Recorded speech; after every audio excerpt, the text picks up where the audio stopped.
Buhay Hari, The Rima Story. Dear Papa Dudut, magandang araw sa inyo at sa mga kabarangay natin na nakatutok sa Barangay Love Stories.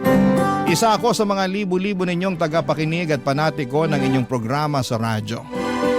At napasulat ako upang humingi ng payo sa mga kabarangay natin ang sitwasyon ko sa aking kapatid na si Edric. Hindi niya tunay na pangalan. Pero bago ang lahat ay magpapakilala muna ako. Tawagin niyo na lamang po ako sa pangalang Rima, 32 years old, isang photographer at taga Manila. Magkasama kami sa bahay ng nakababata kong kapatid na si Edric. Nagtatrabaho sa abroad ang mga magulang namin at kahit gustuhin ko nang bumukod ng tirahan ay hindi ko magawa dahil nakiusap sila na bantayan namin ng kapatid ko ang bahay namin dito nga sa Manila. Hindi naman kami mahirap pero malayo rin sa pagiging mayaman. Siguro ay may kaya lamang dahil parehong masipag magtrabaho ang parents namin. Pero katulad ng ibang pamilya ay hindi rin perpekto ang sa amin, Papa Dudut. At ang pinakamalaking isyo ko ay ang pagiging sutil at pasaway ng nag-iisa kong kapatid, Papa Dudut.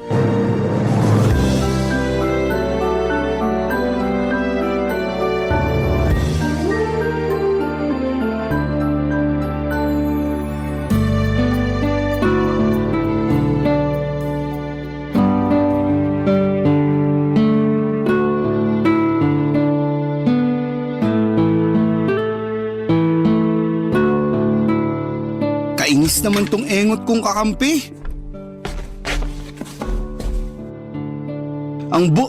Ay, takte! Bakit nawala ng connection? Ano nangyari? Nakuha mo pa magtanong? Di ba ba halata?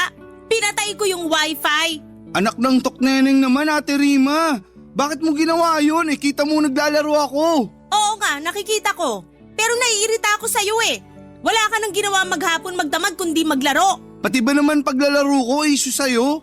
Dami mo namang issue sa akin. Madami naman talaga kasi kasalanan mo rin naman. Ano na namang ginawa ko? This oras na ng gabi, di ba? Tapos napakaingay mo pa. Kahit dun sa kwarto ko, dinig na dinig yung pagsasalita mo ng kung ano-ano. Malamang nagagalit ako sa kakampi ko.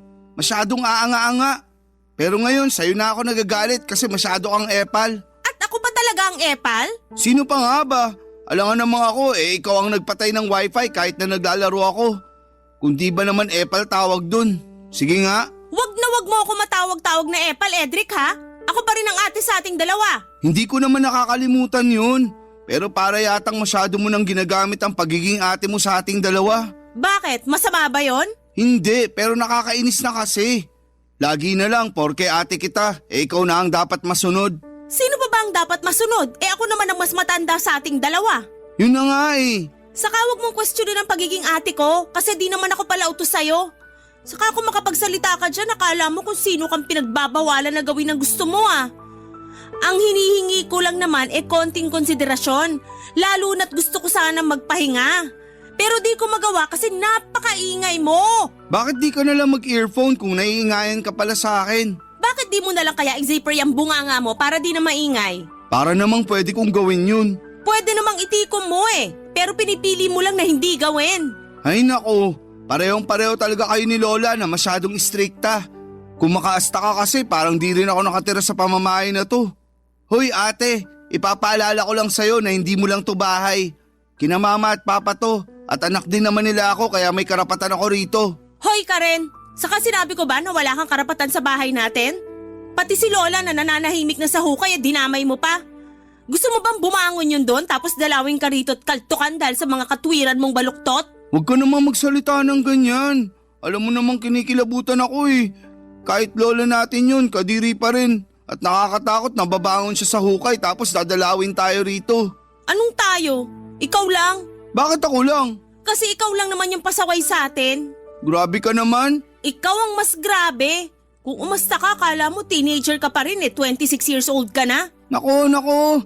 Kung pagsasabihan mo na naman ako tungkol sa paglalaro ko ng mobile games, alam ko naman yun. Paulit-ulit ka na lang sa mga sinasabi mo. Daig mo pa yung sirang plaka. Paano ako di magiging sirang plaka napakapasaway mo? Tapos hindi ka pa makaintindi. Talaga masisiraan na ako ng ulo sa'yo, malapit na. Oo na, sige na. Kasalanan ko na. Palagi naman eh. Mabuti pa, matulog ka na. Ayoko pa. Kung ayaw mo matulog, edi magpatulog ka. Papa Dudut, wala naman kaming kasambahay para magbuhay hari ang kapatid ko at iasa sa akin ang mga gawaing bahay. Mabuti sana kung hindi ako nagtatrabaho, malamang ay pagod na ako pag uwi ko pa lamang. Kaya nga hindi ko mapigilang mapikon at magalit sa madalas niyang ikatuwiran na palibasa'y lalaki siya at wala namang kaalam-alam sa paglilinis ng bahay. Tapos babae ako, kaya dapat ako ang gumawa ng mga yon. Dahil mas madalas na malayo ang mga magulang namin ay lumaki kami ng kapatid ko sa pangangalaga ng aming lola na siyang nanay ni mama. Pero noong 2021 ay namatay na ito dahil sa katandaan at komplikasyon ng ilang sakit. Lungkot na lungkot ako noon pero alam ko na hindi na mahihirapan ang lola namin saan man siya naroroon ngayon. Kaya lang ay naging mas mahirap sa akin na pasunurin at sawayin si Edric dahil pakiramdam niya ay pwede na niyang gawin ang lahat ng gusto niya dahil wala na si Lola na madalas ay sumasaway sa kanya noon. Spoiled din kasi ang kapatid kong ngayon na palaging kinakampihan ni na mama at papa. At kahit na sa edad niyang 26 years old ay parang bata pa rin siyang umasta. Isang araw ay merong sinabi sa akin si Edric dahilan para magulat ako ng husto. Papa Dudut.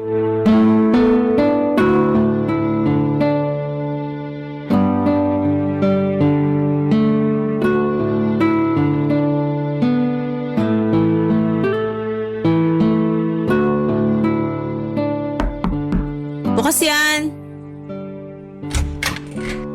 Ate Rima, busy ka ba? Medyo. Marami kong ini-edit. Mamaya na yan. Usap muna tayo. Tungkol saan ba yon? Basta. Anong basta? Di ba pwedeng sabihin mo na ngayon? Pwede naman pero papasok muna ako sa kwarto mo, pwede? Pwede, pero hanggang dyan ka lang sa may pinto. Grabe ka talaga sa akin. O sige, dyan ka na lang sa likod ng pinto. Sa likod ng pinto? Eh di sa labas na yun. Ano ba kasing sasabihin mo? Sabihin mo na kaysa nagpapaligoy-ligoy ka pa dyan. Sinasayang mo lang oras mo, kita mong dami ko pang trabaho. Ate naman eh. Ano nga yon? Ano kasi? Huwag kang magagalit ha. Depende kung ano na naman yung ginawa mo. Sobra ka naman. Parang lumalabas eh. Wala na akong ginawang matino. Kung may matino ka mang ginawa, mabibilang lang sa mga daliri ko sa kamay. Pero kung kalokohan, kasutilan at pagiging pasaway, lagpas na sa lahat ng mga daliri ko sa kamay at paa. Kaya ano, sabihin mo na kung ano yung gusto mong sabihin. Sige, pero... Ay, bahala na nga. Pero gusto ko lang sabihin na magiging tita ka na. Ha? Sorry, pero parang nabingi yata ako. Ano uli yung sinabi mo? Sabi ko, magiging tita ka na. Paano nangyari yon? Kasi magkakaanak na ako. Ha? Uulitin ko na naman ba yung sinabi ko? Hindi, pero seryoso ba yan? Magkakaanak ka na? Oo. Pero wala ka namang girlfriend ah. Akala mo lang wala, pero meron. At hindi mo man lang pinakilala sa amin nila mama at papa. Eh, bago pa lang naman kami. Gaano ka bago?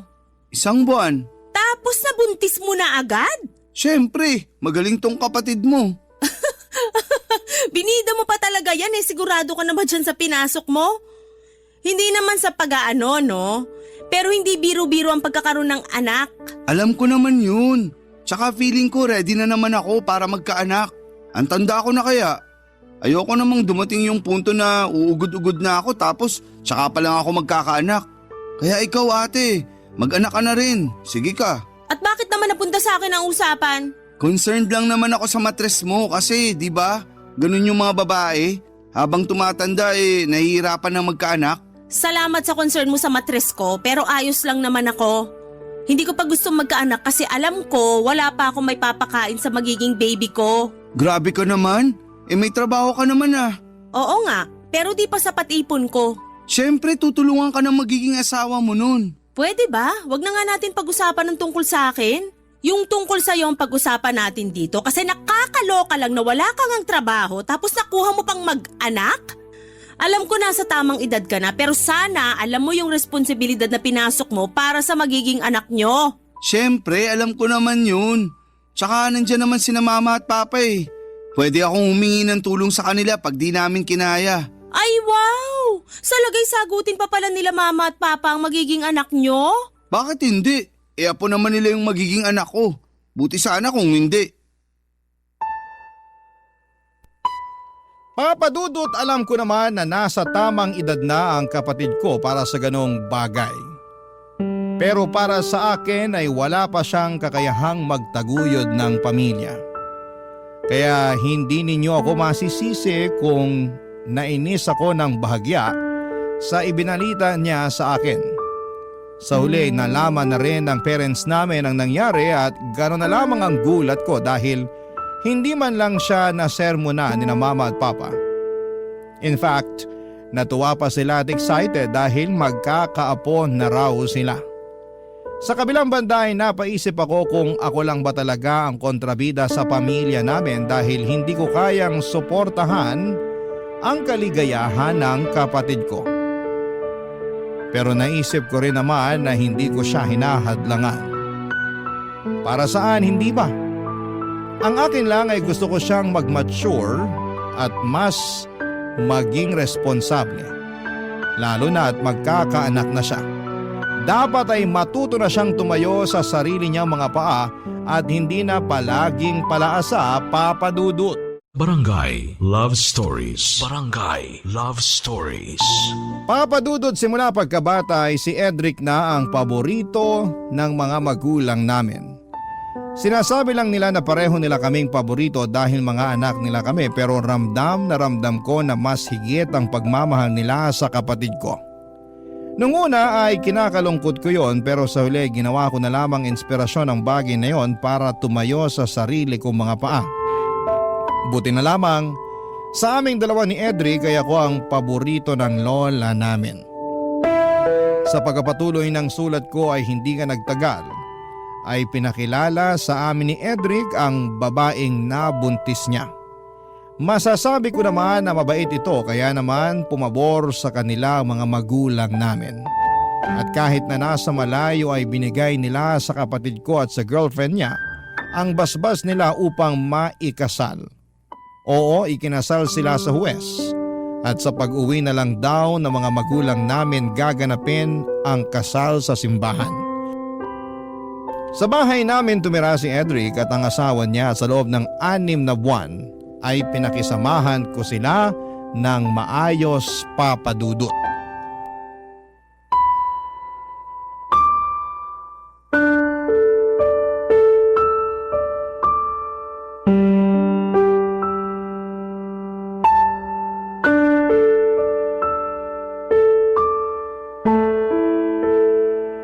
Ay, takte naman! Bopols, wagas! Imbis na pa ganito, pa ganon. Edric, kailan mo planong hugasan yung mga pinggan dun sa lababo? Mamaya na! Kanina ka pa mamaya ng mamaya eh. Ikaw nga, kanina ka pa utos ng utos dyan. Aba, bakit naman nagagalit ka dyan? Kasi masyado kang utosera. Sabi-sabi ka pa nun na di ka pala utos. Pero pati paghuhugas ng pinggan sa akin mo pa inaasa. Kita mong busy ako oh. Naglalaro ako, di ba? Ay, takte! Wala na. Talo na kami nagdahil sa'yo. At bakit ako sinisisi mo? Sino pa ba sisisihin ko? Yung asawa ko wala naman dito kasi nasa trabaho. Buti pa yung asawa mo kahit buntis ang sipag-sipag magtrabaho. Tapos ikaw na naturingang lalaki nga pero nandito lang sa bahay at naglalaro lang ng mobile games. Paghuhugas na nga lang ng pinggan gagawin mo at paminsan-minsan pagawalis pero hindi mo pa rin ginagawa. Maawa ka naman sa akin. Galing pa akong trabaho at pagod na pagod ako pero sa lagay mukhang ako pa yata maghuhugas sa mga pinagkainan mo dun sa lababo. Nanggigitata na yun saka naninigas na yung tirang kanin. Di mo man lang binabaran ng tubig. Dami mo namang ebas eh. Kung ayaw mong hugasan, edi wag. Huwag ka na magsalita dyan. Kairita lang at karindi sa tenga. Dinamay mo pa yung asawa ko. Kinumpara mo pa ako sa kanya, edi nga yung nagrereklamo. Siya naman may sabi na sayang daw kung magre-resign siya sa trabaho. Lalo't pinaghirapan niya yung posisyon niya ngayon. Kaya pinagbigyan ko. Oh, ikaw. Anong plano mo sa buhay? Hihilata ka na lang dito sa bahay at maglalaro ng mobile games hanggang mga anak-asawa mo? Bakit ka ba kasi nakikialam sa amin? Hindi naman sa nakikialam ako. Pero curious lang ako at concerned para sa pamilya nyo. Alam ko naman na wala na akong pake rito. Pero hindi ko lang mapigilan pagsabihan ka lalo na nakatira tayo sa iisang bubong. Para sa akin responsibilidad ko yon kasi ate mo pa rin ako. May katapusan din pagiging ate mo sa akin, lalo na may asawa na ako. Wow ha? Tingin mo ba gusto ko na pinagsasabihan ka pa rin? Siyempre ayoko na kasi nakakasawa na rin. Lalo na parang wala ka namang naiintindihan sa mga sinasabi ko. Kaya lang kung hindi ako, sino magsasabi sa'yo? Pasalamat ka nga may pakialam pa ako sa'yo at sa pamilya mo. Imbis na tingnan mo ng negatibo yung ginagawa ko, bakit hindi ka na lang magpasalamat kasi pinagmamalasakitan kita? Mamaya sa huli sisihin mo pa ako kasi hindi kita pinagsabihan. Tapos ako pa sasabihin mong maraming sinasabi? Totoo naman eh. Marami ka naman talagang sinasabi na hindi na dapat sabihin. Hindi ka lang marunong makinig. Lagi mong minamasama lahat ng pangaral namin sa'yo ni Lola. Tapos tingin mo pa sa amin ay kaaway mo. Bakit, hindi ba? Hindi naman talaga kasi pamilya tayo. Pamilya raw. Totoo naman ah. Kung pamilya tayo, dapat sinusuportahan mo ako sa desisyon ko nung mag-asawa. Kaso hindi eh. Anong hindi pinagsasasabi mo dyan? Mukha kasing hindi ka masaya nung pinakilala ko sa inyo nila mama at papa yung mapapangasawa ko. Nakasimangot ka pa nga nun. Parang pinagsakluban ng langit at lupa ang itsura mo. Kay Rita. Hoy, bago mo ako akusahan ng ganyan, sana binalikan mo muna lahat ng maayos sa pakikisama na ginawa ko sa inyo ng asawa mo nung tumira siya rito. Kung makapagsalita ka, masyado mo na akong hinuhusgahan dahil lang sa reaksyon ko nung time na yon. Saka bakit di ako magiging masaya? Ewan ko. Siguro naiinggit ka sa akin kasi naunahan kitang maikasal. Hindi ako inggit sa'yo, no? Ayoko na lang magsalita. Buti pa maghugas ka na ng pinggan dyan. Kainis naman eh. Ayoko nga maghugas ng pinggan. Papadudot masasabi kong mabait ang napangasawa ni Edric. Masipag din ito sa bahay. Pag walang trabaho kaya naging close nga kami. Pero nasa kapatid ko talaga ang problema dahil akala ko ay magbabago na siya lalo na at magkakaanak na rin sila. Kaya lang ay parang lalong lumala ang katamaran niya, bagay na hindi ko na kayang palampasin. Kaya naman napagsabihan ko na siya. Bale, ang asawa niya kasi ang nagtatrabaho sa kanila at ang kapatid ko ay nasa bahay lang. Kaya lang noong kalagitnaan ng 7 buwan ng tiyan ng asawa ng kapatid ko ay nag-early labor siya. Kaya naman na-confine siya noon sa ospital. Nanatili siya doon ng halos 1 buwan bago nag-decide ang mga doktor na isesaryan na siya. Ako ang nag-asikaso ng mga papeles ng asawa ng kapatid ko mula pagka-ospital hanggang makalabas sila ng baby niya dahil hindi naman maaasahan si Edric. Kahit nakakapagod ay masaya naman ako.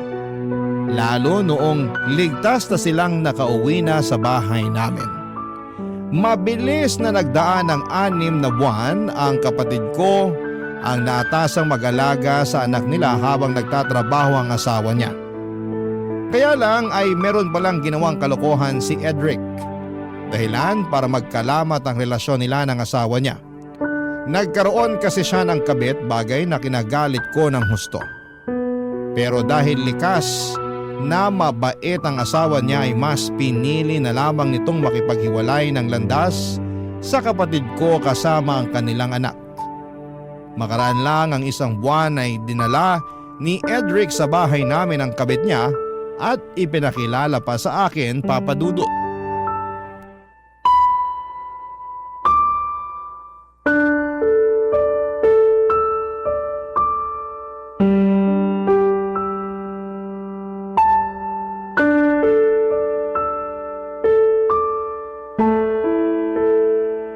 Ate Rima, siya nga pala si Abilene, girlfriend ko. Hi, Ate Rima! Girlfriend? Kahihiwalay mo lang sa asawa mo, di ba? Huwag mong sabihin na siya yung dahilan kaya nasira kayo ng asawa mo. Oo, pero wala na ba akong karapatang lumigaya ulit? Oo nga naman po. Huwag naman po kayong ganyan sa kapatid nyo. Hindi ikaw ang kausap ko, kaya wag ka sumabad dyan. Sobra naman kayo sa akin. Bakit ba ang init ng ulo mo kay Abilene? Wala naman siyang ginagawa sa'yo, ate. Totoo pala ang kwento mo tungkol sa ate mo, babe. Masyado pala siyang masungit. No wonder hanggang ngayon wala pa rin siyang asawa. Ayun na nga babe, takot yata ang mga lalaki sa kanya. Hoy! Mawalang galang na ha? Pero kung pag-usapan niyo ako parang wala ako sa harapan niyo ah. Saka sandali nga lang, anong sinasabi mong kinuwento mo ako dyan sa babaeng yan? Magkukwento ka na nga lang, di mo pa talaga inayo, Cedric? Wala akong maisip na maayos na ikwento tungkol sa'yo kaya ayun na lang sinabi ko. Kung makapagsalita ka, akala mo kung sino kang perpekto? Mas malala pa nga sa akin yung ugali mo. Kung tungkol na naman sa katamaran ko at pagiging pasaway yan, wala ka nang magagawa doon. Sina papa at mama nga, sumuko na lang kasasaway sa akin. Manawa ka naman ate. Sawa na ako para sa kaalaman mo. Excuse me lang pero wag niyo naman akong itsapuera. Sa lagay, parang saling ket-ket lang ako sa usapan niyo. Wag naman ganun. Ano ba kasing sasabihin mo? Wala naman, pero gusto ko lang maramdaman na welcome ako sa bahay niyo. Bakit ko naman gagawin yun? Kabit ka lang naman ng kapatid ko. Hoy, Ate sobra ka naman. naman magsalita. Oh, bakit? Totoo naman sinabi ko, di ba? Kahit kabit ako, may damdamin pa rin akong marunong masaktan. Wow! Kung sabihin ko mas masakit pa rin yung ginawa mo sa asawa ng kapatid ko kaysa dyan sa nararamdaman mo, no? Para yan lang, dinadaing mo na? Hindi ko naman siguro kasalanan kung mas binahal ako ng kapatid niyo kaysa sa dati niyang asawa. Sa bagay, ako na to eh. Diba babe, ako na to eh. Oo, babe ko.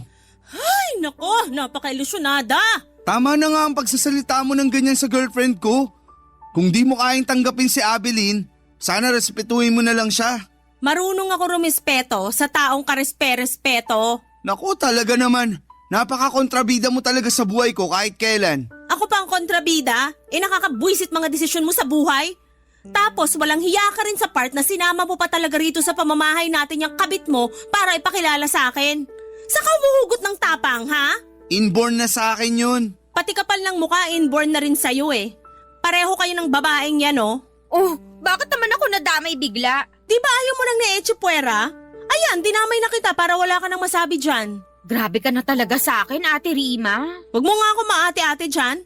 Ilang taong ka na ba? 32 na ako. 30 pa lang ako para sa kaalaman mo. Talaga? Pero mas mukha kang 40 sa paningin ko.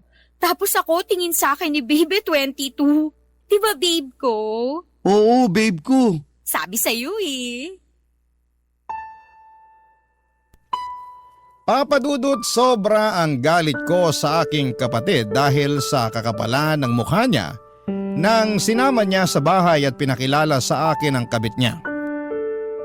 Hindi ko alam kung saan sila kumukuha ng kahihiyan para gawin ang bagay na yon, pero nakakabilib talaga sila. Gustong gusto kong balatan ng buhay si Edric ng mga panahong yon, pero pinigilan ko na lamang ang aking sarili.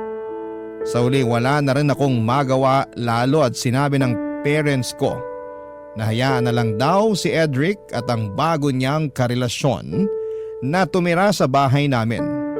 Yung asawa naman daw niya ang umalis kasama ang bata kaya wala na raw silang magagawa doon. Sa totoo lang ay sobrang dismayado ako sa mga magulang namin dahil lumalabas na kinukonsente na naman nila ang katarantaduhan nito.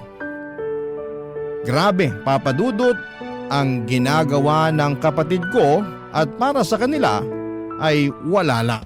Barangay Love Stories. Barangay Love Stories. Papadudot, tulad ng bili ng parents namin ay pinakisamahan ko ang kabit ni Edric sa pamamahay namin kahit na sa totoo lang ay surang-sura ako sa pagmumukha niya. Para sa akin ay hindi siya ang dapat nakatira sa bahay namin kundi ang totoong asawa at anak ng kapatid ko. Alam ko na hindi ko na kontrolado ang mga nangyayari pero patuloy ko pa rin sinisisi ang kapatid ko dahil hinayaan niyang masira ang pamilya nila. Dahil walang trabaho si Abeline ay si Edric ang nagtatrabaho. Aaminin kong nagulat ako kasi kaya naman pala ng kapatid ko na magmanat ng buto at hindi lang umasa sa padala ng mga magulang namin. Nakakapanghinayang lang na sana'y noon pa niya yon naisip. Dahil nasa trabaho si Edric, ay si Abeline ang madalas maiwan sa bahay namin at kung wala naman ako sa studio ay sa kwarto ko ginagawa ang aking trabaho. Kaya naman hindi talaga maiwasan na mag-cruise ang aming landas ng kabit ng kapatid ko.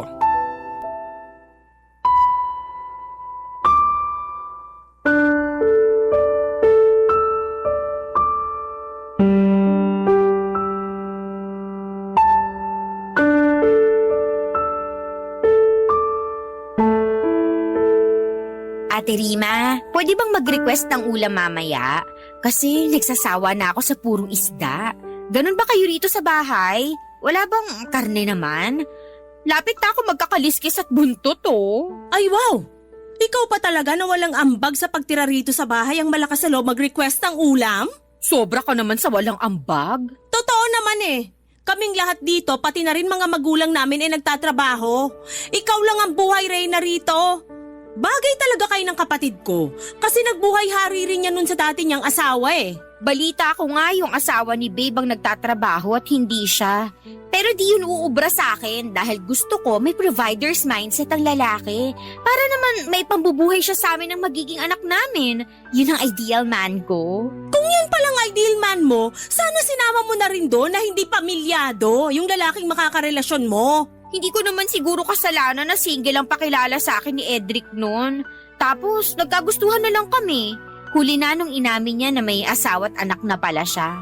Oh, alam mo naman pala eh. Pero bakit pinagpatuloy mo pa rin ang pakikipagrelasyon sa kanya? Na-in love na nga kasi ako. At wala na akong magagawa kasi tumibok na yung puso ko para kay Edric. Wala raw magagawa. Ang sabihin mo, ginusto mo rin talaga na manira ng pamilya ng may pamilya. Bakit ka ba ganyan sa akin? Kailan mo ba ako hindi susungitan o iinsultuhin sa tuwing nag-uusap tayo, ha? Hindi porket ate ka ni Edric, akala mo hindi na rin kita papatulan. Dapat ko bang ipagpasalamat yung di mo pagpatol sa akin? Kilala kitang mahilig pumatol, lalong-lalo na sa may asawa. Bakit ba kasi tayo nakarating dyan? Nagre-request lang naman ako ng masarap na ulam mamaya. Kapal talaga ng mukha mo! Hindi ka kapala ng mukha yun kasi may karapatan naman ako. Wawa? Anong karapatan yun? Ni magwalis ng sahig kahit ang dumi na at marami nang nagkalat na buhok ni hindi mo man lang magawa.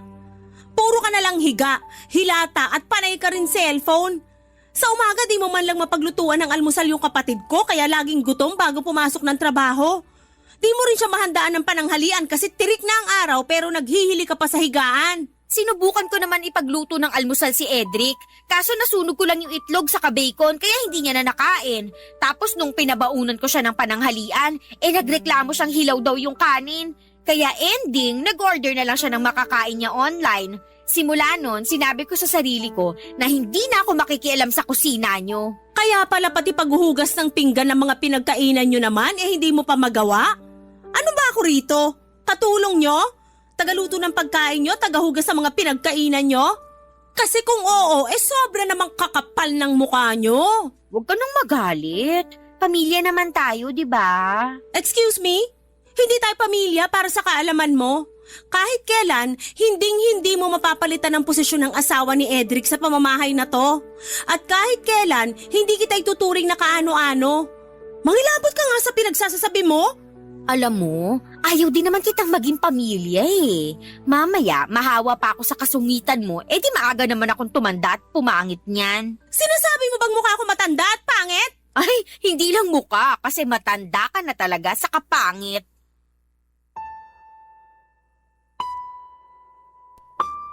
Papadudot wala akong masabi sa kakapalan ng mukha ni Abeline. Biglang bumalik ang lahat ng galit ko sa kanya dahil sa pagsira niya sa pamilya ng aking kapatid. Gusto ko sana siyang sabunutan ng mga panahong yon. Pero nagpigil pa rin ako dahil ayokong ibaba ang aking sarili na kapantay niya.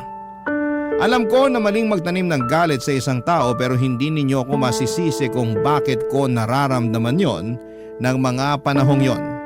Habang tumatagal ay nagiging masikip na ang pamamahay namin para sa aming tatlo, nina Edric at Abeline. At kahit na nagsabi na ako noon sa mga magulang namin na gusto ko nang bumukod, ay hindi nila ako pinayagan. Ayaw din naman daw kasi nila na maiwan lagi sa bahay ang kinakasama ng kapatid ko, lalo at nagtatrabaho ito.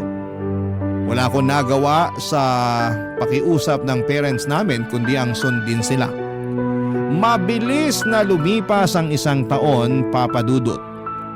Pinakisamahan ko ng maayos ang kinakasama ng kapatid ko pero hindi pa rin talaga mapigilan ang pagbabanggaan namin ni Abeline kahit na anong lawak ng pangunawa ko sa kanya, Papadudot.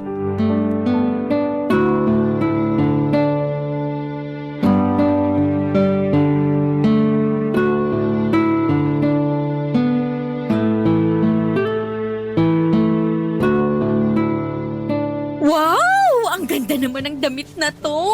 Tingin ko bagay sa akin to eh. Sukatin ko nga mamaya tapos paresan ko ng magandang sapatos at alahas. Grabe, fashionista rin pala tong ate ni Babe. Akala ko may samanang talaga manamit. Anong ginagawa mo dito sa kwarto ko? Anong sinabi mo? Ako ba talaga ang gaga? Nagulat lang naman ako, ate. Huwag mo nga ako maate-ate dyan. Tsaka bakit mahawak yung damit ko, ha? Bitiwan mo nga yan! O ayan, binitawan ko na. Kalma ka lang. Para kang dragon na bubuga ng apoy anytime. Sana nga dragon na lang ako para mabugahan kita ng apoy hanggang matusta ka. No, wag. Sayang naman ang pampaputing sabon at lotion na binili sa akin ni Babe. Kainis ang arte mo talaga. Ikaw naman, napakasungit mo. Hindi ba pwedeng nagandahan lang ako rito sa damit mo? Sa napadaan ako dyan sa tapat ng kwarto mo tapos bukas ang pinto. Kaya pumasok ka na at nangialam. Hindi naman pangingialam yon. Pangingialam pa rin yon kasi hindi mo naman gamit yan. Saka ang lakas ang loob mong pumasok sa kwarto ko. Paano kung hindi lang pala yung damit ko ang pinakialaman mo? Uy, hinay-hinay ka sa pananalita. Masama ang mambintang. At masama rin ang pumatol sa may asawa at manira ng pamilya. Alam mo, sumusobra ka na talaga sa mga pinagsasasabi mo sa akin. Hanggang ngayon ba naman hindi mo pa rin ako matanggap bilang parte ng pamilya nyo? Okay naman sa akin mga magulang nyo. Ikaw lang talaga yung may issue. Kahit kailan, hindi kita matatanggap na parte ng pamilya namin. Sana alam mo yan kasi pinasok mo nga yung ganitong sitwasyon. Saka wag mo na rin hinging respetuhin kita, wala ka naman nun. Sobra ka na! Nakakasakit ka na sa mga sinasabi mo. Dapat sa'yo sabunutan! Aray ko! Bitiwan mo ko! Hindi kita bibitawan kasi puno-puno na ako sa'yo! Ganon! Sige, magsabunutan tayo hanggang nawala ng bukang isa sa atin! Aray ko! Aray ko! Edric! Edric, tulungan mo ako! Patulong ka pa kay Edric, pagbubuhuling ko lang kayo! Anong nangyayari dito? Tanong-tanong ka ba? Hindi mo ba nakikita na sinasabunutan ako ng ate mo? Ikaw kayang unang na nabunot sa atin! Mabuti pa tigilan nyo na nga yan. Para naman kayong mga tanga eh. Yang babaeng lang yan ang tanga dahil siya lang naman ang pumasok sa kwarto at nangialam ng mga gamit ko. Pagsabihan mo nga yan! Pagsabihan mo rin yung ate mo, babe. Kasi pinagbibintangan niya ako. Paano di kita pagbibintangan? Sige nga! Kahit nahubaran mo pa ako ngayon, wala akong kinuha sa'yo. Kung wala namang nawawala, mali naman yata na pagbintangan mo si Abilene, ate. So true ka dyan, babe. Sa ngayon wala pa. Pero anong garanti ako na hindi niya gagawin yon? Pumasok na nga siya sa kwarto ko at nakialam ng gamit ko, di ba? Bakit mo naman kasi ginawa yun, babe? Kasi, basta. Bastahin ko mukha mo eh. Babe, oh. Pwede ba, ate? Manahimik ka na nga dyan. Tagal-tagal na ni Abilene dito. Pero hindi pa rin mawala-wala yung issue mo sa kanya. Sumusobra ka na talaga. Isusumbong na kita kay na mama at papa. Ako ba talagang sumusobra? Kamusta naman kaya kayo ng kinakasama mong yan? Kung sumusobra na pala kami, bakit di ka na lang umalis dito sa bahay? Kahit gustong gusto kong umalis, ayaw naman nila mama at papa kasi wala na silang tiwala sa inyong dalawa. Pero grabe na talaga kasi malapit-lapit na ako masiraan ng ulo sa inyo. Alam mo, Edric, ikaw talaga may kasalanan nito eh.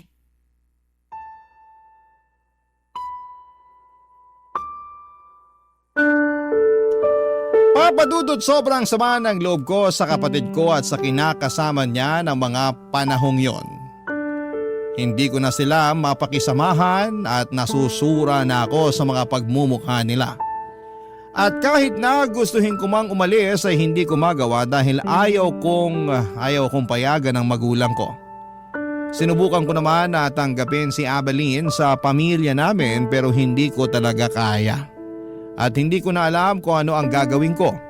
Sana ay mapayuhan ako ng mga kabarangay natin kung ano nga ba ang dapat kong gawin. Pero tingin ko naman ay alam ko na. Sadyang gusto ko lang na may mag-push sa akin para gawin ng bagay na naiisip ko. Sa kasalukuyan ay buntis na ang kinakasama ni Edric at mas naramdaman kong lalong lumiit ang bahay namin para sa aming tatlo. Tingin ko ay hindi rin naman talaga alis ang kapatid ko kasama ang kabit niya sa pamamahay namin kaya gusto ko ulit kausapin ang mga magulang namin na payagan na akong bumukod. Alam ko na hindi ko na dapat ini-stress ang sarili ko tungkol sa bagay na ito pero malaki kasi ang epekto ng mga desisyon ng kapatid ko sa akin. Hanggang dito na lamang po ang sulat ko, Papa Dudut, at sana po ay mapili po ninyong i-ere sa inyong programang Barangay Love Stories. Babasahin ko po lahat ng mga komento at suggestions ng mga kabarangay natin sa kung ano nga ba ang pwede kong gawin. Maraming salamat po and God bless sa inyong istasyon. Ang inyong forever kapuso at kabarangay, Rima. Dear Papa Dudut, nagmahal lang naman tayo, ngunit bakit kailangang maging komplikado? Yan ang paulit-ulit kong tanong sa aking sarili dahil sa sitwasyong pinagdaraanan ko sa ngayon. Sabi ng mga matatanda ay kailangan nating pag-isipan ng mabuti kapag pumasok tayo sa isang relasyon. Kaya nga matagal-tagal din simula nang naisipan kong oras na para bumuo ako ng sarili kong pamilya. Masasabi ko kasi na hindi ako swerte sa pag-ibig at marami-rami na rin akong kabiguan na naranasan sa nakaraan. Sa kabila ng lahat ay naniniwala pa rin ako na matatagpuan ko ang babaeng para sa akin. Bago ko ituloy ang pagkukwento ay gusto ko munang bumati ng isang maganda at mapagpalang araw sa lahat ng mga kabarangay natin na nakikinig sa Barangay Love Stories. Tawagin niyo na lamang po ako sa pangalang Adler. 34 years old, taga Pasig at nagtatrabaho bilang web developer sa isang pribadong kumpanya. Nasabi ko na marami na akong kabiguang pinagdaanan sa ngalan ng pag-ibig, kaya matagal-tagal din akong hindi pumasok sa relasyon. Pero noong 2024 ay naisipan kong mag-install ng isang dating app.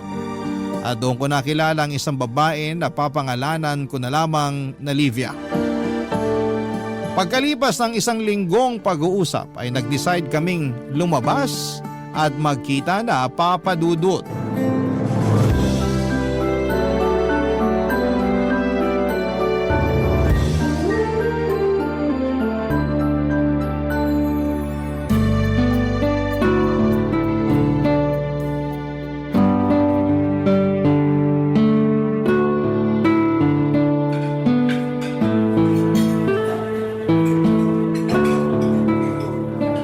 Ganda naman dito. Cozy ng ambience. Masarap and affordable din ang food.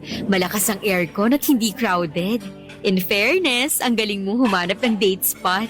Thank you, pero nag-search talaga ako online ng pwedeng puntahan dito sa Pasig. Thanks ulit kasi pumayag ka makipagkita sa akin. Nako, walang anuman. Thank you rin kasi ang effort mo. Napabilib mo ko. Nahiya tuloy ako.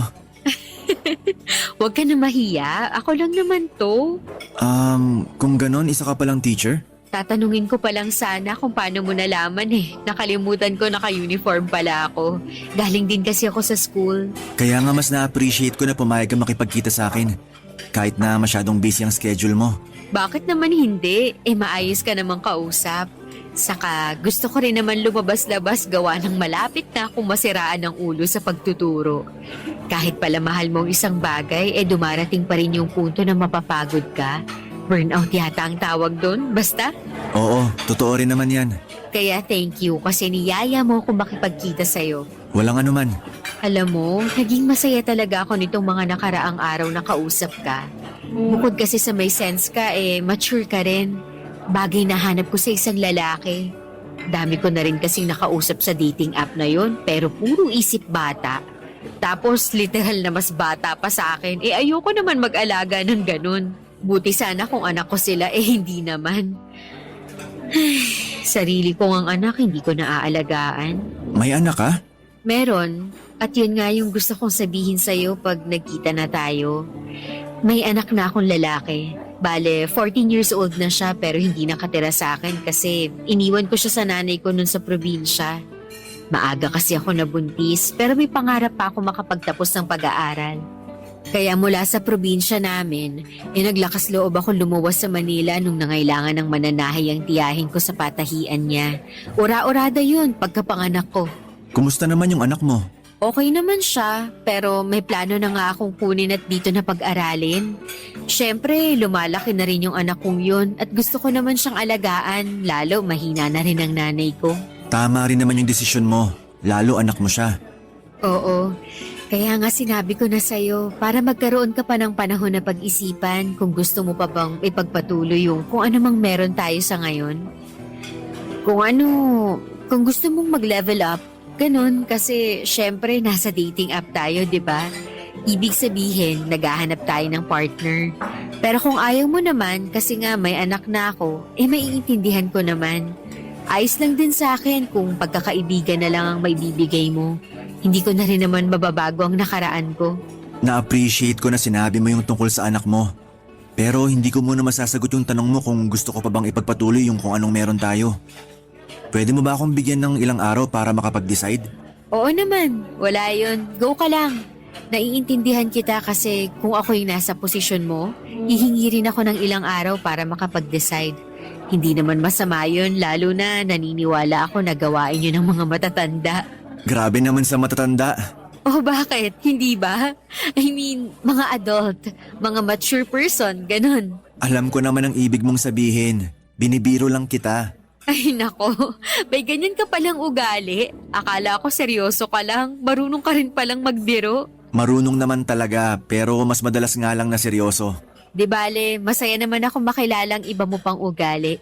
Mabuti pa, kumain na lang tayo.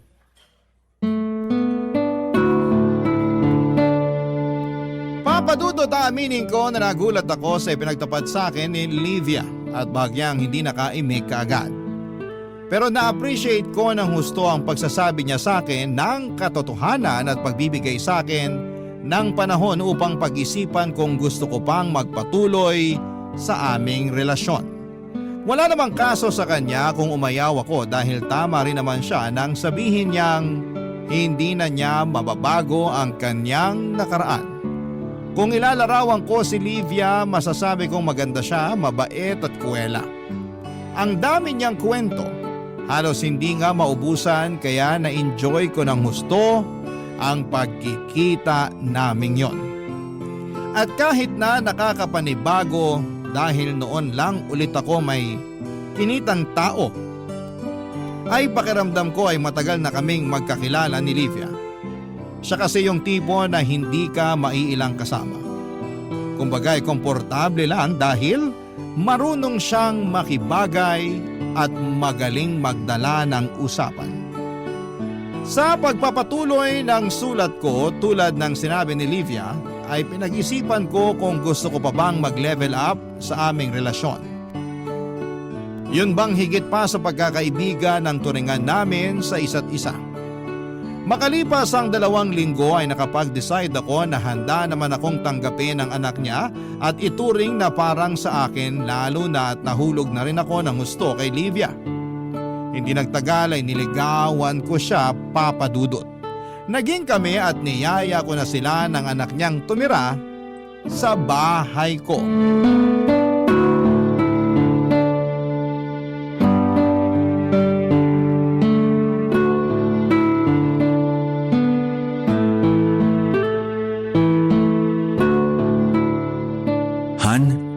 Pwede ba tayong mag-usap? Oo naman, tungkol saan? Sa anak mo. Bakit? May nangyari ba? Ewan ko pero parang nahihirapan akong pakisamahan yung anak mo. Meron kasi siyang ugali na hindi ko maintindihan. Tsaka ginagawa ko naman lahat para mapalapit kami sa isa't isa. Kasi nga parang tunay na anak na rin ang trato ko sa kanya. Kaso siya yung mukhang ayaw eh. Hindi naman siguro sa ganun. Yun kasi yung nararamdaman ko. Buti sana kung ngayon lang nangyari to. Matagal na rin. Matagal na? Oo. Gaano na katagal? Simula nung lumipat kayo rito. Akala ko ba okay naman lahat? Di ba tinanong ko pa nga sa'yo kung kumusta tayo? Yung setup natin, tapos sabi mo maayos naman. Akala ko totoong maayos kaso may issue ka pala sa anak ko. Hindi naman siguro issue ang tawag doon. Nagsasabi lang naman ako ng nararamdaman ko. Sige nga, ano bang ginawa sa'yo ng anak ko para maramdaman mo yan? Sinusupladahan niya ako. Hindi pinapansin, di rin kinakausap. Pag nilalapitan ko siya para makipagbanding, lumalayo siya. Mas gusto niya pang kaharap yung cellphone o di kaya laptop niya. Yun lang naman pala eh. Akala ko kung napano ka na dyan. Anong yun lang naman pala? Hindi naman big deal. Kung sa'yo hindi, pues sa akin big deal yun. Siyempre gusto kong mapalapit sa anak mo. Ando na tayo. Pero nagbibinata na yung anak ko. Kahit nga sa akin na nanay niya, hindi siya masyadong close. At ayos lang naman yun dahil yung mga ganyang edad, mas gusto nila yung may personal space sila. Tungkol naman dun sa sinabi mong sinusupladuhan ka niya, hayaan mo't kakausapin ko. Mali naman na gawin niya yun sa'yo. Ako nang bahala dun, wag mo nang masyadong isipin. Thanks, Han. Oh, bakit parang malungkot ka pa rin? Wala lang. Meron yan sabihin mo na. Wala nga sabi. Wala ka pa dyan, kilala kaya kita. Siguro iniisip mo pa rin yung issue mo sa anak ko, no? Bakit ba kasi issue ang tawag mo? Hindi ba? O sige, kung ayaw mo ng issue, di concern. O ano, masaya ka na? Han naman Bakit ka ba nahiinis dyan? Ikaw kasi, masyado mong pinalalaki yung pagsusuplado at di pagpansin sa'yo ng anak ko. Tapos malulungkot ka dyan. Anong gusto mo? Tawagin ko anak ko para mag-sorry sa'yo, ganun ba? Hindi mo kailangan gawin yan. Naisip ko lang naman para gumaan-gaan yung pakiramdam mo. Kalalaki mong tao, masyado kang maramdamin. Pambihira naman. Pag kaming mga lalaki nagsasabi ng nararamdaman namin, masyadong madamdamin. Pero pag kayong mga babae ayos lang? Akala ko ba lahat ng pakiramdam valid? Oo nga, pero ewan ko sa'yo. Nag-expect ako na importante yung sasabihin mo kasi busy ako sa ginagawa ko ritong pagtutupi ng mga nilabhan. Tapos yan lang naman pala. Hindi naman siguro kita naistorbo sa ginagawa mo para mainis ka ng ganyan sa akin. Anong hindi? Siyempre, invested ako sa sasabihin mo kasi akala ko may kung ano nang mabigat na problema dyan. Tapos yan lang naman pala. Hindi ito yan lang pala na klase ng problema. O edi inamin mo na rin na malaki talaga ang issue mo sa anak ko. Kunwari ka pa Ikaw yata yung may issue sa akin sa tono ng pananalita mo Ha? Siyempre wala. Bakit naman ako magkakaroon ng issue sa'yo? Sige nga. Ewan ko. Buti pa wag na muna tayong mag-usap. Baka mauwi lang to sa away. Lalo di tayo magkaintindihan. Mabuti pa nga. Gulo mo kasing kausap. Doon ka na muna sa sala habang tinutupi ko pa ang mga damit natin sa kwarto. Ayoko nang umaaligid-aligid ka rito. Papadudot maayos naman ang naging unang buwan ni Livia at ng anak niya sa bahay ko. Masayang masaya kami dahil para na kaming isang buong pamilya. At kahit na nakakapanibago dahil matagal-tagal din akong naging mag-isa ay masasabi kong kontento ang puso ko. Kaya lang may mga pagkakataon na hindi ko maiwasang ma-frustrate lalo na at hindi ko makuha ang loob ng kanyang anak. Hindi ako magaling makisama sa mga bata dahil hindi nga close sa akin ang mga pamangkin ko. Pero hindi naman ako masamang tao at hindi rin ako isnabero. Kaso'y sobrang sutil at suplado ng anak ni Livia at kulang na lang ay sukuan ko. Kaya nga hindi ko na napigilang magsabi ng nararamdaman ko sa aking kinakasama. Sa kabilang banda ay naisip kong tama rin naman siya, Papadudot. Bakit nga ba hindi ko pa ginagawa ang lahat ng pwede kong gawin para mapakisamahan ang kanyang anak, Papadudot? Barangay Love Stories. Barangay Love Stories. Papadudot, dahil mahal ko si Livia ay sinubukan ko ring mahalin ang anak niya. Kaya naman ginawa ko ang makakaya ko upang magpakamagulang sa batang hindi naman ang galing sa akin.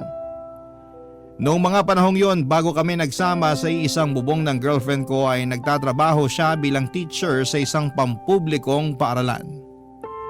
Pero nag-decide siya na mag-resign upang matutukan ang pag-aalaga sa kanyang anak.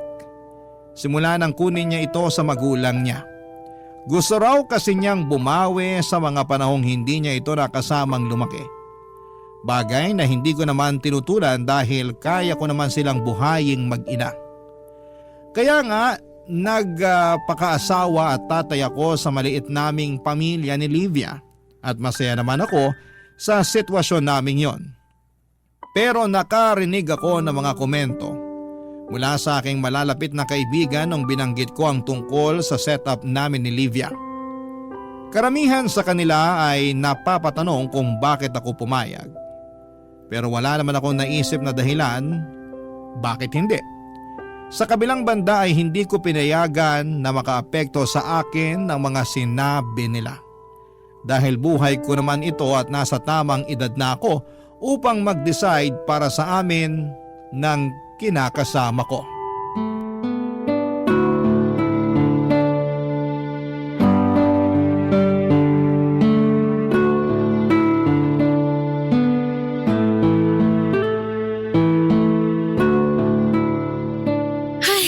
Naku, paano na to? Natatakot na ako. Natatakot Ay, saan?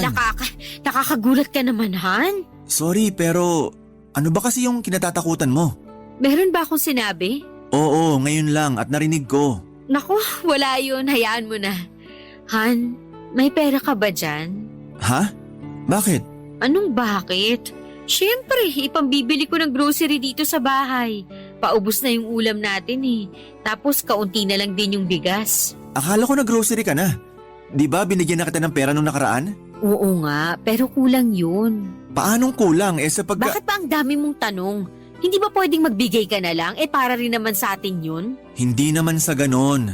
Siyempre napapaisip lang ako kung bakit kinulang. Dati naman sobra-sobra pa nga sa pang-grocery natin yung pera na binibigay ko. Dati yun. Ano akala mo, hindi tumataas sa mga bilihin? Palibasa, wala kang alam kasi hindi ikaw ang nag-grocery. Huwag ka naman magsalita ng ganyan. Totoo naman eh. Bakit ka ba kasi naiinis? Nagtatanong lang naman ako. Dami mo kasing tanong, ayaw mo na lang magbigay. Magbibigay ako. Pero gusto ko lang malaman mo na hindi ko naman pinupulot ang pera. Sinasabi mo ba na inaaksay ako sa kung saan yung perang binibigay mo? Wala akong sinasabing ganyan. Bakit ba ang layo na ng narating ng usapang to? Ang hirap sa'yo, lagi mong minamasama mga sinasabi ko. Intindihin mo muna kaya pinanggagalingan ko bago ka magsalita ng ganyan. Nakakasakit ka na eh. Tapos ako pa sasabihan mong madamdamin. Sorry na, okay? Masyado lang akong frustrated. Halata nga. Pero mali naman na sa akin maibuntun yung frustrations mo. Kaya nga nagsusorry na ako. Ano pa bang gusto mong gawin ko? Lumuhod ako at magmakaawa sa'yo na patawarin mo ko? Hindi. Pero gusto kong sabihin mo sa akin yung dahilan kung bakit ka nagkakaganyan. Alam kong may nangyari kaya sabihin mo na sa akin. Ha naman eh, kailangan mo pa ba talagang malaman? Oo, kasi paano kita matutulungan, di ba? Sa bagay, pero baka kasi magalit ka sa akin. Kilala mo ako na pasensyosong tao. Pero mas magagalit ako kung hindi mo sasabihin. Sige na Han, sabihin mo na. Susubukan kong intindihin ano man yan sa abot na makakaya ko.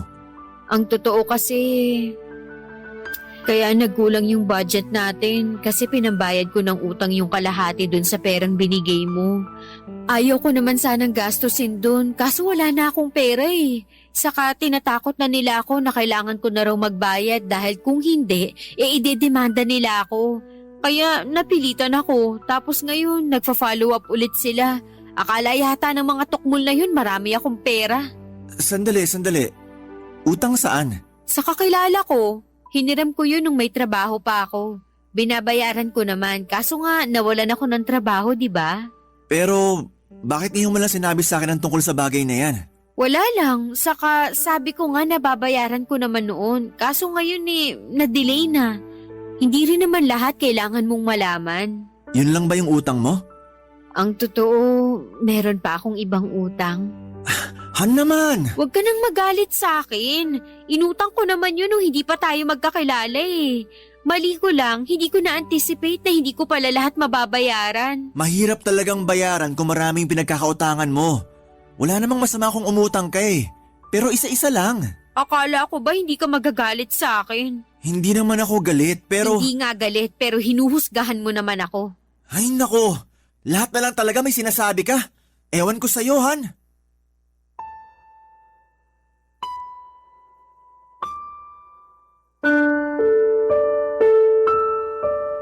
Papadudot, magdadalawang buwan pa lamang kaming magkasama sa isang bubong ni Livia nang mangyari ang bagay na yon. At sa totoo lang ay hindi ko naitago ang gulat at pagkadismaya ko nang aminin niya ang tungkol sa mga pinagkakautangan niya. Alam ko naman na normal na nagkakautang ang isang tao pero hindi ko akalain na marami pala siyang nahiraman, hindi lang pera kundi mga produkto mula sa mga tao at ilang credit company. Alam kong frustrated si Livia pero mas frustrated ako lalo na at wala siyang trabaho at sa akin siya umaasa ng perang pambayad sa mga yon. Pero dahil mahal ko siya ay pinalagpas ko yon. Tinulungan at sinuportahan ko siyang makapagbayad sa mga pagkakautang niya sa kondisyon na hindi na siya mangungutang nang hindi nanghihingi ng permiso sa akin. Sumang-ayon naman si Livia at sinabi niyang pagsisikapan niyang makapaghanap ng trabaho upang makatulong sa pagbabayad ng mga utang niya. Plano kasi niyang maging private tutor online noong nag-resign siya sa pagtuturo. Bagay na hindi ko naman tinutulan pa. May advantage rin kasi ang trabahong yon katulad ng matututukan niya ang kanyang anak habang kumikita siya ng pera, Papa Dudut.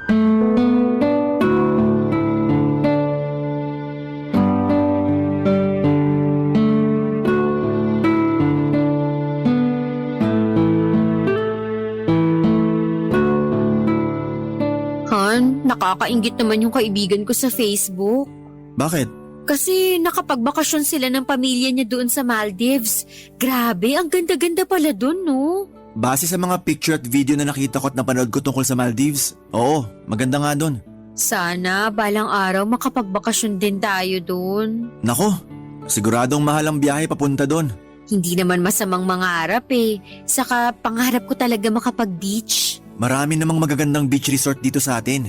Meron tayong Boracay. Ayoko doon. Masyado nang nilaspag ng mga tao, artista, foreigner o influencer. Kahit hindi pa ako nakakapunta sa Boracay, nagsasawa na akong panoorin yun sa social media. Saka gusto ko yung bonggang-bonggang beach na hindi pa napupuntahan ng iba kong friends sa Facebook. Kung gusto mo talagang pumunta sa Maldives, baka abutin pa tayo ng ilang taon sa pag-iipon. Di ba may credit card ka naman? Bakit kaya hindi mo muna utangin yung pera na gagastosin natin papunta doon? Hindi aabot ang credit limit ko. Tsaka sinasabi ko sa'yo na masyadong mahal ang gagastusin natin. Kung gusto mo talagang mag-beach, dito na lang sa Pilipinas. Ano ba yan? Kuripot mo naman? Ako pa talaga ang kuripot? Nakikipagtawaran lang naman ako sa'yo. Sinabi ko bang hindi tayo magbe-beach kung talagang gusto mo? Sa imposible talaga yung gusto mo na mag-Maldives tayo.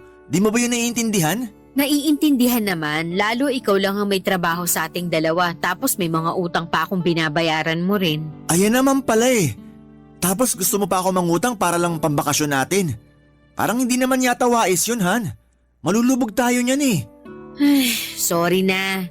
Masyado lang yata ako nainggit sa kaibigan ko kasi buti pa siya nakapag-enjoy at naipasyal ng asawa niya sa magandang lugar katulad ng Maldives. Huwag mo naman sana akong ikumpara sa asawa niya. Hindi ko naman pinupulot ang pera na ginagastos natin. Hindi naman kinukumpara at hindi ko rin sinasabi na pinupulot mo ang pera. Masyado kang malisyoso Sinabi ko lang naman yung nararamdaman ko. Alam ko, pero sana naisip mo rin kung ano na lang ang mararamdaman ko. Pambihirang buhay naman to. Kailangan pa pala kita munang isipin bago ako magsabi. Baka sa susunod, kimkimin ko na lang tong nararamdaman ko tapos madepress ako. Bakit naman kailangan umabot sa ganun? Totoong senaryo lang naman itong pinag-uusapan natin. Ewan ko kung bakit umabot sa ganun. Siguro kasi masyado ka lang praktikal na wala sa lugar. Ako pa ang wala sa lugar? Sino kaya ang hindi pinag-iisipang mabuti ang mga utang niya? Ako ba yung pinariringgan mo? Sino pa ba? May ibang tao pa ba rito bukod sa ating dalawa? Ewan ko sa'yo, nakakainis ka. Nakakainis ka rin. Kasi ngayon ko lang nalaman na masyado ka ring maluho. Tapos daig mo pa yung batang nagtatantrums kapag di na pagbigyan ng gusto mo. Hayaan mo, pag ako nakapagtrabaho, pag-iipunan ko talaga yung pang Maldives ko. Tapos hindi kita isasama. Maiwan ka rito at mag-inggit ka sa mga magagandang picture na isasend ko sa'yo sa messenger. Okay lang naman sa akin na maiwan dito dahil di ako mahilig mag-beach. Oo nga pala, introvert ka nga kasi. May masama ba sa pagiging introvert? Wala. Pero kung ako sa'yo, labas-labas din para makisalamuha sa ibang tao. Sige ka, baka magulat ka na lang year 2030 na tapos akala mo 2024 pa lang. Ewan ko sa'yo, Han. Hindi na kita naiintindihan. Buti pa, maliligo na muna ako para mahimasmasan. Ang gulo mo kausap. Hindi nagtagal ay nakapag-tutor na si Livia at nagsimula na siyang kumita ng pera. Pero ako pa rin ang nagbabayad ng bills namin at sumasagot sa grocery. At kahit wala siyang ambag ay hindi ko na yon kwenestyon dahil marami rin siyang binabayarang utang. Pero hindi pa rin maiwasan na magkaroon siya ng lapses sa pagbabayad lalo at napupunta sa pagbili ng kung ano-anong material na bagay na madalas ay hindi naman niya kailangan. Ang perang kinikita niya ay nauubos lang. Sa huli ay sa akin pa rin bumabagsak ang lahat ng bayarin. Habang tumatagal ay pakiramdam ko ay pabigat ng pabigat ang pagdadala ko ng buhay kasama si Livia at ang kanyang anak. Bukod kasi sa kanya ay sobrang hindi ko talaga mapakisamahan ang batang yon. Palasagot, hindi makausap ng matino kasi puro kasarkastikuhan ang alam at hindi rin marunong gumalang sa mga nakakatanda sa kanya. Ewan, Papa Dudut, pero umabot na ako sa punto na parang ayoko na silang uwiang mag-ina sa sarili kong pamamahay. Barangay Love Stories. Barangay Love Stories. Papa Dudut, malapit ko na tuloy isipin na tama ang mga kaibigan ko nang sabihin nila sa akin na hindi magandang ideya na minadali ko ang pakikisama sa babaeng may anak. Ibang usapan na raw kasi kapag may batang involved tapos ay hindi ko pa kasundo. Parang mabigat kasama sa bahay, which is totoo naman. Bukod doon ay umasa ako na pagsasabihan ni Livia ang anak niya katulad ng sinabi niya sa akin noon pero hindi naman niya ginawa yon. May isang beses na sinabihan niya ako na bata yon at dahil ako naman ang nakatatanda ay hayaan ko na lamang at ako na lamang daw ang mag-adjust. Doon ko nga na-realize na hindi pala biro ang pagkakaroon ng anak, lalo na kung hindi mo kasundo at mapasunod. May mga paraan akong naiisip pero ayoko namang gawin dahil baka ibang maging interpretasyon ni Livia. Baka isipin niya inaaway ko ang anak niya kahit gusto ko lang namang pagsabihan o sawayin. Pansin ko kasi na kahit sutil ang anak niyang yon, ay mahal na mahal niya. Mas pinagtatanggol pa nga niya kesa sa akin kaya alam ko na hindi niya ako kakampihan kahit na magunaw man ang mundo. Isang araw ay merong nangyari dahil upang pagdalunan namin, yon ang husto ng kinakasama ko, Papa Dudut.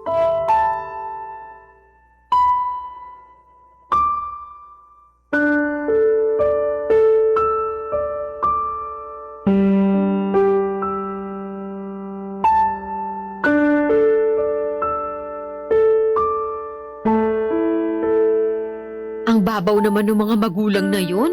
Akala mo inano ng anak ko yung mga anak nila.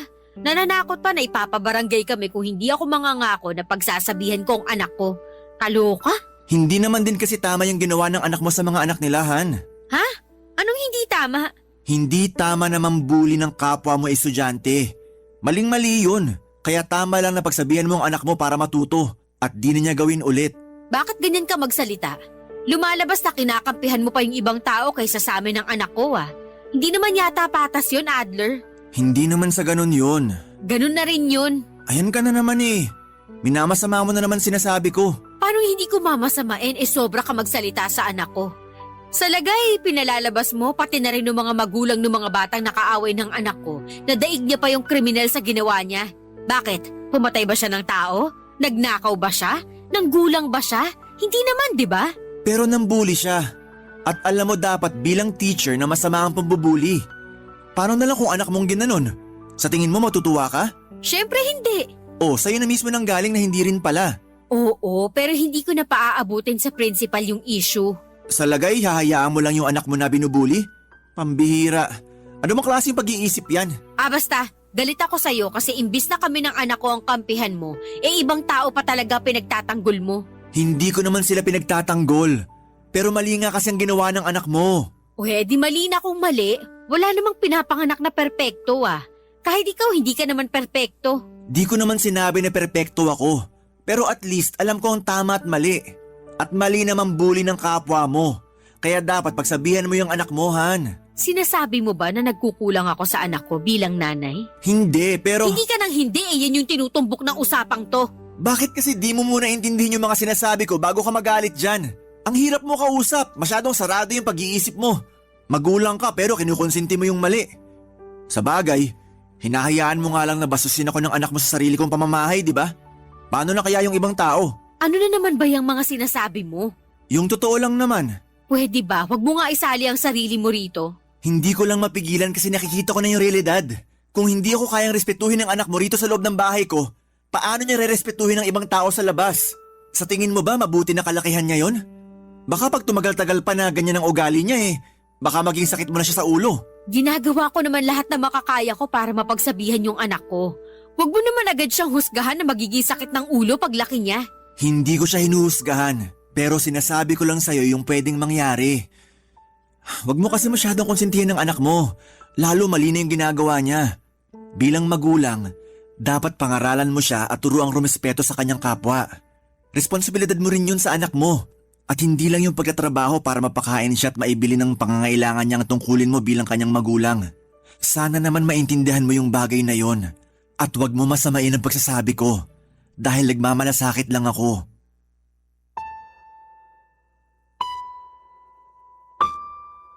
Papadudot, hindi ko akalain na ako pala ang mas lumabas na masama kahit na yung anak naman niya talaga ang mali sa ginawa nitong pambubuli. Hindi ko rin mapigilang madismaya sa asal ni Livia noong kinampihan niya pa ang anak niya at kinunsinte sa ginawa nito. Ilang araw din kaming hindi nagpansina ng kinakasama ko pero nagkabatire naman kami, Papadudot. Katulad ng dati, pinagpasensyahan ko sila at pinalagpas ang mga nangyari. Kaya lang pakiramdam ko sa araw-araw na lang na nagdaraan ay nababawasan na ang pagmamahal ko kay Livia. Paulit-ulit kasi akong nadidismaya sa mga desisyon niya sa buhay. Sa ugali niya at sa pakikitungo niya sa akin.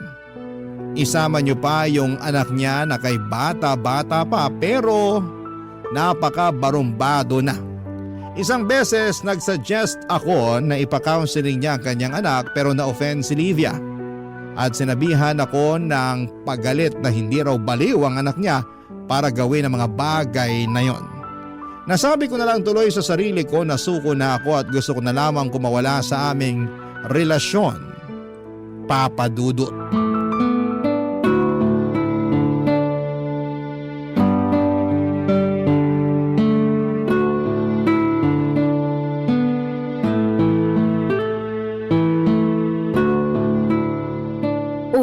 Bakit parang pinagbagsakan ng langit at lupa yung mukha mo? Marami lang akong iniisip at medyo malungkot din. Malungkot? Nako, ngayon ko talaga napatunayan na mas madamdamin pa kayo mga lalaki kaysa sa aming mga babae. Tao lang din naman kaming mga lalaki para di magdamdam. Ano ba kasi yung dahilan kung bakit ka malungkot?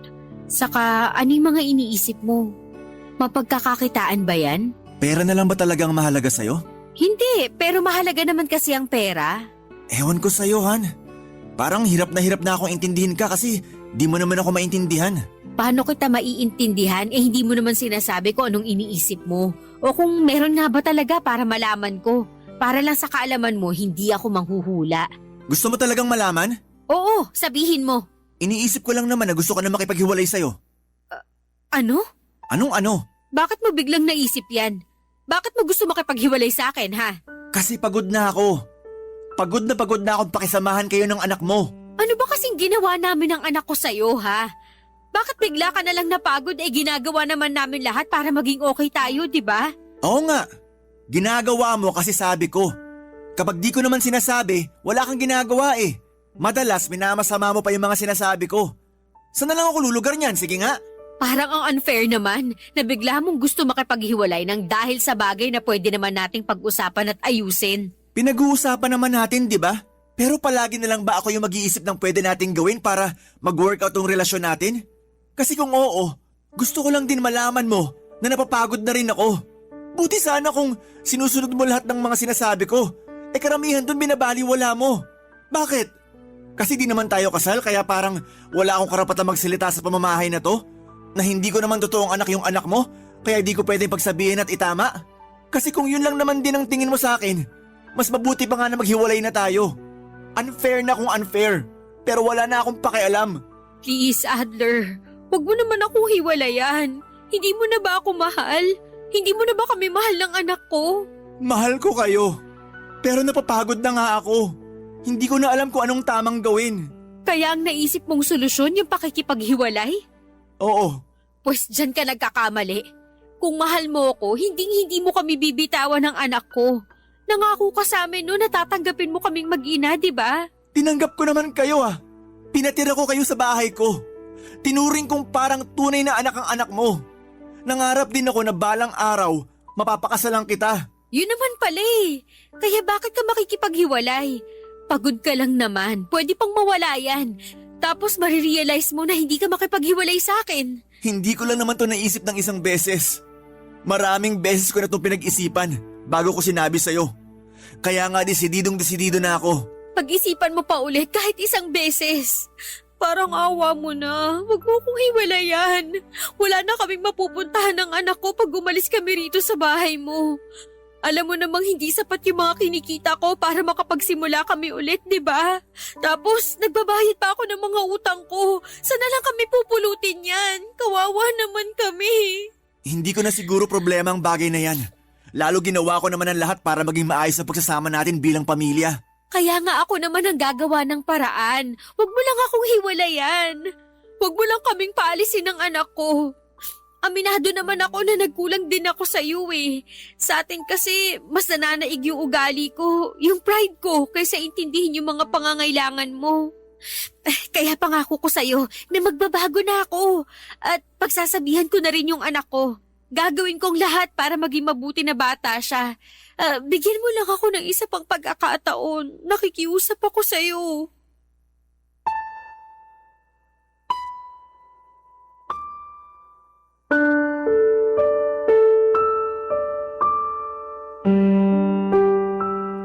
Papa Dudo, totoo naman na mahal ko pa rin si Livia. Kaya hindi ako nakipaghiwalay sa kanya noong araw na yon. Pinagbigyan ko siya dahil naisip ko na baka masyado lang akong emosyonal. At kahit na sinabi kong pinag-isipan ko ng maraming beses, ang pakikipaghiwalay sa kanya ay natakot pa rin ako na baka magsisi ako sa huli dahil hindi ko inilaban.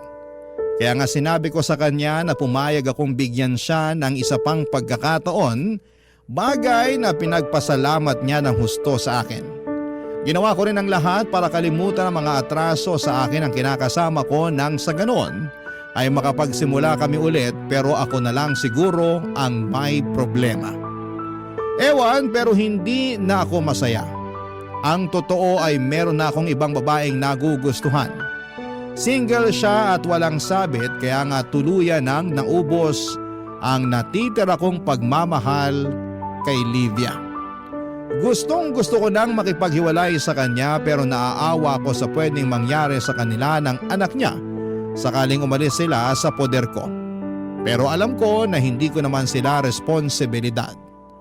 Alam ko na medyo magulo at komplikado ang pinasok ko kaya sana'y mapayuhan ako ng mga kabarangay natin kung ano nga ba ang dapat kong gawin. Hanggang dito na lamang po ang sulat ko.